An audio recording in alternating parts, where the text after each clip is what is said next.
Welcome to C1 Hardware. I'm your host, Michael, and today we're going to be answering the question, what kind of PC can you build today for $1,000? It's been 2 years since anyone's been able to get a GPU at retail. It's been so difficult.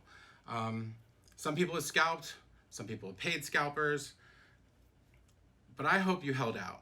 I hope you didn't give the scalpers your money.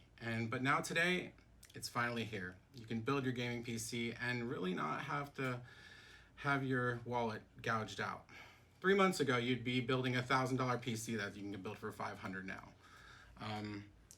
Today, we have one.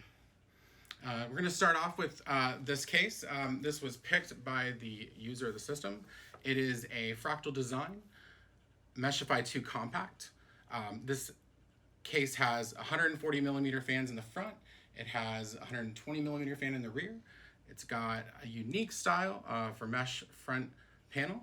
It has a tempered glass side casing. And yeah, it's a decent case. For motherboard, we have the B660 Gaming X AX DDR4 motherboard. This motherboard supports all processors from Intel's 12th gen all the way up to a Core i9 12900K, all the way down to the i3 12100F. It's got Wi-Fi 6, PCIe Gen 4, it's got RGB connections, it's got USB Type-C header for the front panel. It's a decent board for the money, and it fit our budget. For processor, we went with the Intel Core i5 12400F. This processor gives us the most bang for the buck for gaming. It's a 6-core processor, 6 P cores, no E cores. It'll do an all-core turbo boost to 4 gigahertz, and I believe it'll do a single-core boost up to 4.4 gigahertz. This is the F series processor, which does not have an integrated graphics. We won't be needing it this time. For our power supply, we went with a Corsair RM750. This power supply is 750 watts. It has completely modular power cables, and it's built from a company you can trust, Corsair. For memory, we also went with Corsair. We went with the Vengeance RGB Pro. This memory is DDR4 3200. It's 16 gigabytes of memory, 2x8 gig sticks, and it has RGB strips. So yeah, good memory for this build. For storage, I know this motherboard has NVMe storage, but today we are just simply going with a SATA drive. We're going with a Samsung 870 EVO, 1 terabyte, 2.5 inch SATA drive. It's going to be plenty fast for this build. Yeah, great storage from a good company. And finally, for our graphics card, we went with the XFX Swift 210 AMD Radeon RX 6600 GPU. This GPU should do plenty for 1080p. It's got 8 gigs of RAM, PCIe Gen 4. Yeah, and we're gonna test this and see what it does in a multitude of games. So yeah, let's get into the build.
Now the user of this system originally requested to play World of Warcraft with it.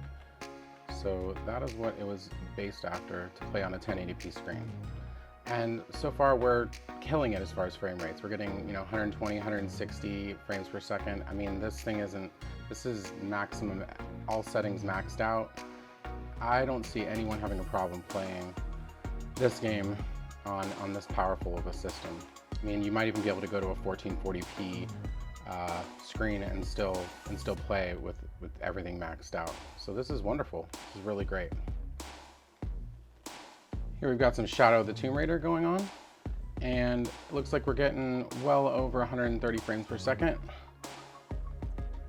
averaging 120, getting great frame rates at 1080p high settings.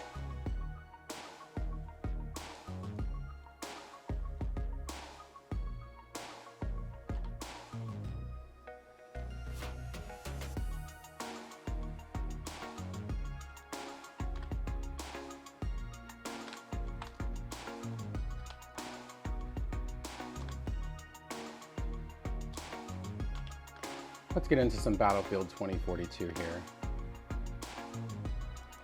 Oh. Yeah, no. I was just testing them, testing their skills out there. Looking at our frame rates, we're getting like 90 frames per second on, I believe this is 1080p high as well. Here we've got Cyberpunk 2077, and we're averaging about 70 frames per second here. This is on 1080p high. This is rasterization only. We had to turn ray tracing off. It simply was too taxing to be able to keep it on at these settings here.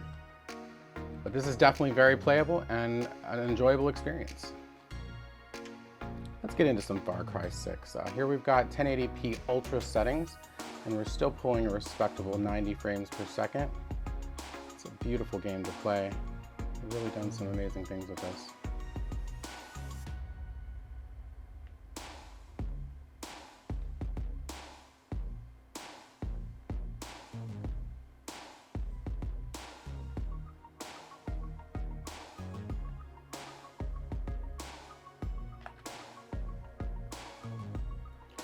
Get into some Doom Eternal here.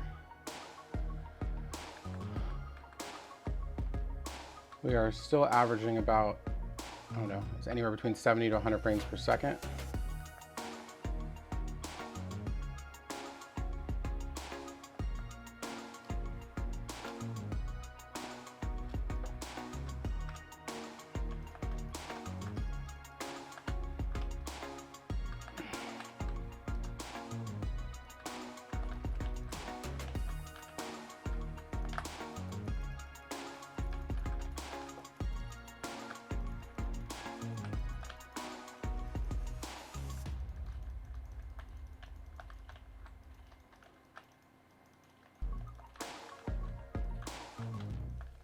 All in all, this PC set us back roughly $969 for all the components.